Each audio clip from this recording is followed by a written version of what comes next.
Good morning. Good afternoon.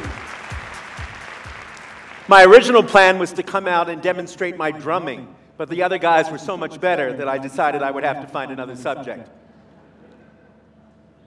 A very wise Frenchman once said that every man or woman has the philosophy of their insomnia. And what he meant by that is that each of us tries to reflect, or does reflect, in the abstract ideas we pursue in the afternoon, the fears that haunt us in the middle of the night. If we're frightened of mortality, we might invent a doctrine of an afterlife. If we fear the universe is shrinking, we imagine multiverses. My own particular kind of insomnia comes from my brooding always on the precariousness of cosmopolitan civilization.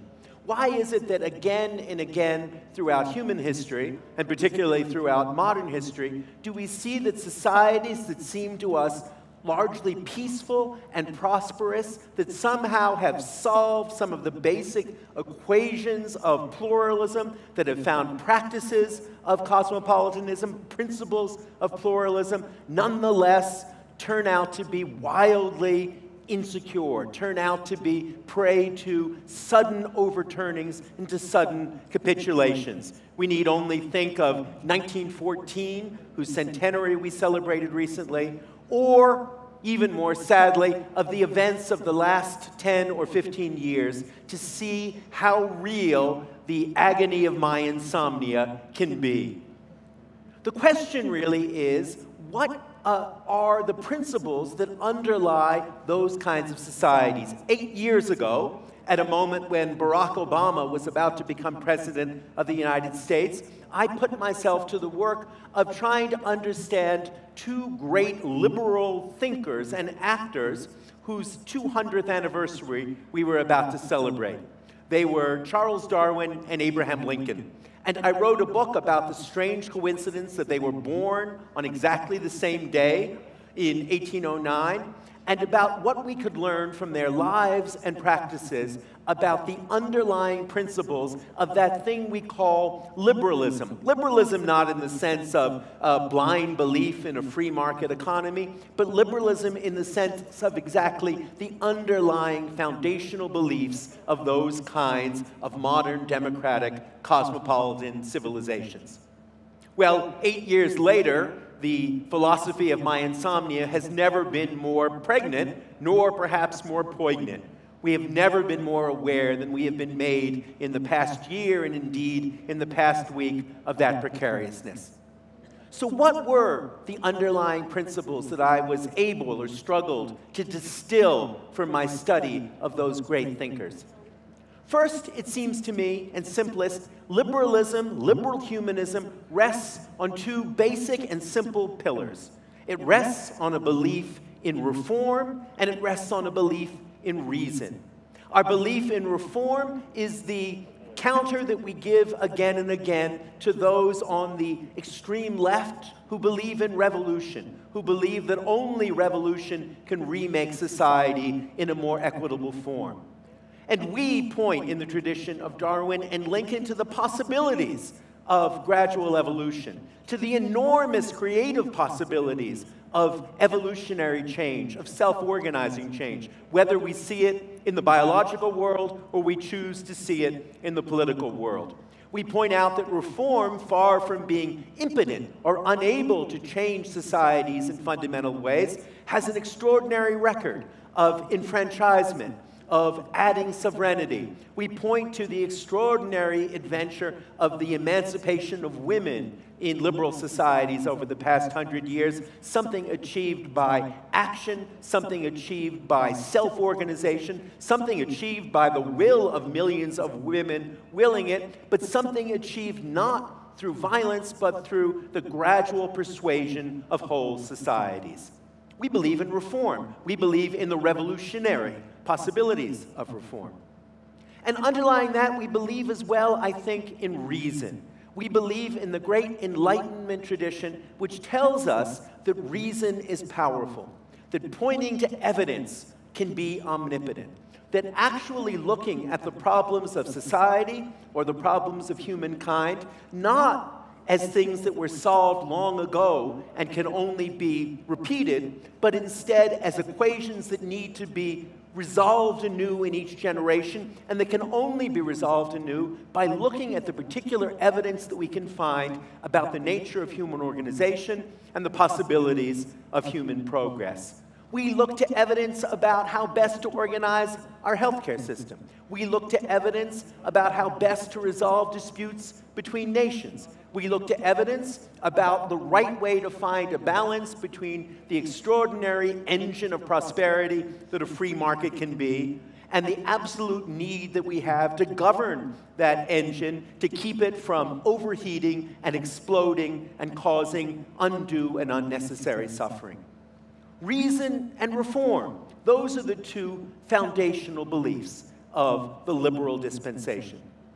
But they in themselves, it seems to me, in turn, are only expressions of a deeper belief that we inherit from the Enlightenment, and that is the simple belief that we can make our meanings. Men and women can make their own meanings. Meaning in life is not something we simply inherit, nor is it something that we mystically intuit. It's something that we make and that we choose to make, and that the great adventure we call social existence is an adventure in the common making of shared meanings.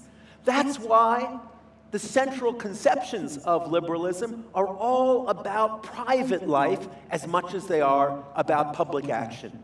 When we think of the great thinkers and makers of the Enlightenment, we don't think simply of men and women who took to the streets or to Parliament to make their world. No, we think of people who carved out a new kind of private space from often resistant terrains of tyranny.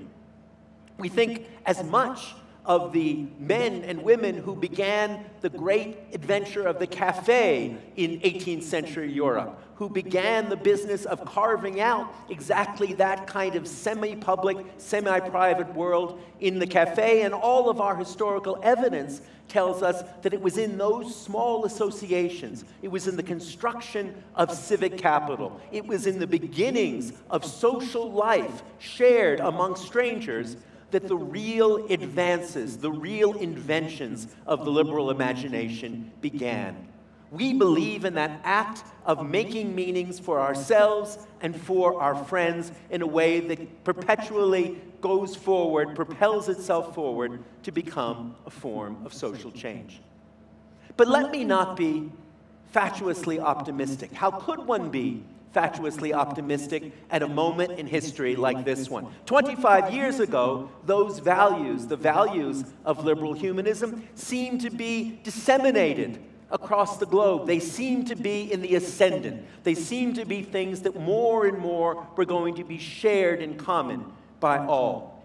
And yet we find now that they have never been more threatened. In Eastern Europe, overthrown by autocracies. In old Western Europe, feeble and trembling in the face of new indigenous autocracies and fear. We see Brexit accomplished. We see startling consequences in an American election. And we ask ourselves, where have we gone wrong? What is it in that liberal vision, so richly rooted in reason and reform, in the power of the individual and the small group to make new meanings? Where has it failed? Where has it gone wrong? And it seems to me that we failed in the face of the two implacable eyes of our existence. First, the eye of inequality and the truth that no society, no matter how broadly prosperous, can hope to sustain itself if it carries within it the poison of inequality, which produces implacably the problem of social unease, the sense of injustice, which no society can carry forward. But even more than by the eye of inequality, we are threatened and we are brought down by that other eye of identity. For the one thing that liberalism has failed again and again to be able to solve is that larger sense of cosmic meaning that human beings seem to need in their very selves and souls. We fail to provide a satisfying sense of identity, and those who come forward in however shoddy or bogus a manner to offer people a comforting politics of identity seem to be able to cut through liberalism like a pathogen passing through a vulnerable human being. Liberalism does many things brilliantly well. It creates sciences, it builds prosperity, it creates private life, but it seems hugely vulnerable when it comes to providing people with a secure sense of common identity. We are vulnerable always to identity politics.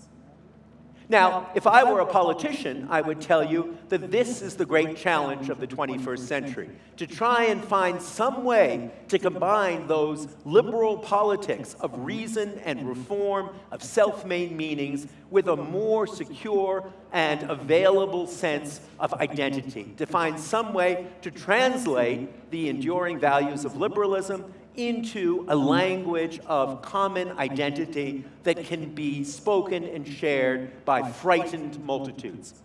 I would say that if I were a politician. Unfortunately, I don't believe it to be true. I think the deeper truth, the harder truth, in some ways the more painful truth that we face in the 21st century, is that we will see again and again what we are seeing today. That is, successive waves and contradictions and cycles. Moments when the attraction of those liberal values of reason and reform and the great liberal humanist record of prosperity and shared progress will attract us and move us forward. And just as potently, moments of reaction and recoil when the need for shared cosmic meanings, when the emptiness, seeming emptiness of liberalism, that emptiness all too well evidenced on the front of the euro note as it spreads through Europe, where there are imaginary bridges that show no place and show no one. That seeming human emptiness of liberalism will always create that recoil. All we can do as people who believe in, as this conference demonstrates, who believe in the power of cosmopolitanism, who believe in the open society, who believe in creativity among very different kinds, who believe in multilingualism, who believe in immigration, who believe in the melange of human beings that come together to make a conference like this one, or the best of the world we've inherited since the Second World War. All we can do is to try again and again to insist that our values are not merely material, but that they engage us in one of the great human adventures that has happened since the beginning of time. And that is simply to make the world in each generation a little bit better place where happiness is a little more widespread. Thank you very much.